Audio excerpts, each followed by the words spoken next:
हर party election से पहले अपना मैनिफेस्टो यानी मंशूर पेश करती है, जिसमें वो बताती है कि वो किस तरह की हुकूमत कायम करने का इरादा रखती है। पाकिस्तान में लोग सियासी जमात का मंशूर पढ़ते ही नहीं, वो हकीकत में जानते ही नहीं कि वो जिनको वोट दे रहे हैं वो क्या करना चाहते हैं। इलेक्शन 2024 के लिए पीपल्स पार्टी के मंशूर से सिर्फ 5 बातें आपके सामने रखते हैं। फैसला आपको करना है कि क्या आपका वोट ऐसे लोगों के लिए होगा। नंबर 1, पीपल्स पार्टी ने अपने मंशूर में साफ लिख दिया है कि वो पाकिस्तान को एक सेकुलर डेमोक्रेसी बनाना चाहते हैं। सेकुलर डेमोक्रेसी का मतलब है लादीन माशरा, जहां अल्लाह का कानून नहीं बल्कि इंसानों का बनाया हुआ कानून नाफिज किया जाएगा। Seeing a shift in Pakistan's politics towards a positive, more liberal direction. I'm hoping that we'll be able to build a more broader consensus on such issues.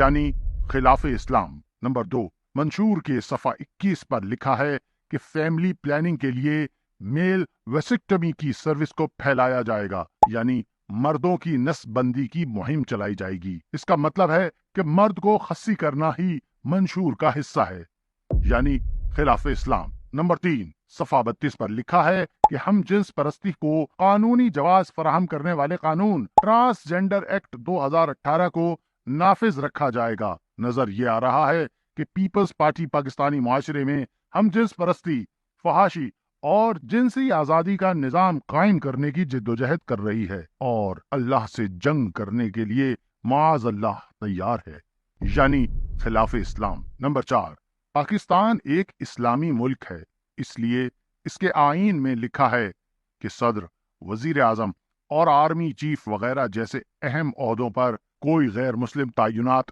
नहीं हो सकता। लेकिन पीपल्स पार्टी, जो कि पाकिस्तान को एक लादीन मुल्क बनाने की जिद्दोजहद कर रही है, इसलिए अपने मंशूर के सफ़ा नंबर 33 पर साफ लिखा है, आईन में मौजूद इस शिक को खत्म किया जाना चाहिए। बल्कि बिलावल जरदारी ने मीडिया पर भी खुलकर ये बात की थी, यानी वजीर आजम, सदर और आर्मी चीफ अब गैर मुस्लिम भी हो सकता है। आप समझ सकते हैं कि इस शिक को खत्म करके कादियानियों और दीगर गैर मुस्लिमों को कैसे रास्ता दिया जा रहा है, यानी खिलाफ इस्लाम। नंबर 5, नामूस रिसालत सल्लल्लाहु अलैहि वसल्लम के कानून को गैर मौसर करना भी पीपल्स पार्टी का मिशन है। उनके मंशूर के सफ़ा नंबर 30 पर लिखा है, नामूस रिसालत के कानून का मिसयूज खत्म करने के लिए ह्यूमन राइट्स की रोशनी में कानून साजी की जाएगी। हॉलैंड, स्वीडन और फ्रांस में जितनी गुस्ताखियां की जाती हैं वो सब फ्रीडम ऑफ स्पीच के नाम पर ही होती हैं और ह्यूमन राइट्स के जेल में आती हैं।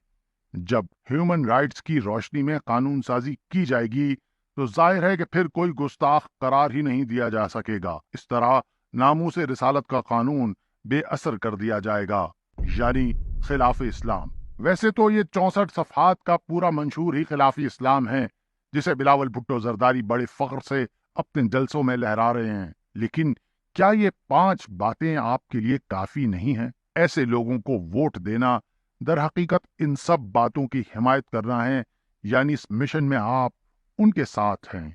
क्या आप अल्लाह, उसके रसूल, उसके दीन के दुश्मनों के साथ हैं?